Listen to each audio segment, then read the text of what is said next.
একই কাজ একই মজুরি, এই যন্ত্রণায় ভুগতে হচ্ছে 20 বছর ধরে।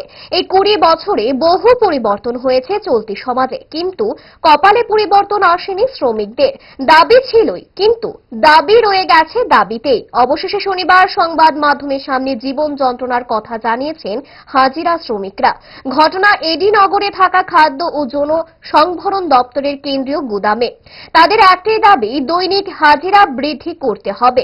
দপ্তরের মন্ত্রী সুশান্ত চৌধুরীর কাছে সমস্যা সমাধানের আর্জিও রাখলেন তারা। শ্রমিকদের কি বক্তব্য শুনুন। দেখেন, আমরা এই ফুড ডিপার্টমেন্টে অনেক দিন যাবত কাজ করতেছি।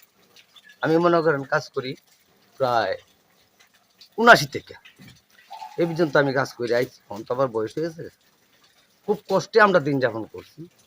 তবে ফুড ডিপার্টমেন্টের আমার খাদ্যমন্ত্রীর কাছে আমার এই অনুরোধ, যাতে আমরা বাইক গিয়েও একটা ডাল ভাতের ব্যবস্থা তাই নিয়ে কইরা দে। দীর্ঘদিন আমরা যতদিন মাটির উপরে বাচ্চা যায় তার কথা কমুক।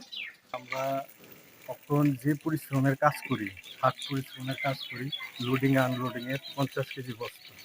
দেখেন, এই পরিশ্রম করে সেটা আমরা যে একটা হাজিরা পাই, এই হাজিরা দিয়ে আমরা সংসার চালাতে খুবই কষ্টকর। এই বাচ্চা নিয়ে, মা বাবা নিয়ে খুবই কষ্টকর হয়। তো এই সংসারটা চালাতে গিয়ে সেটা আমরা হিমশিম খাই। কত পান হাজিরা? হাজিরা আমরা 600, এখন 33 টাকা পাই। দোষ আপনার ফুড হ্যাবিটে নয়, ভেজালে।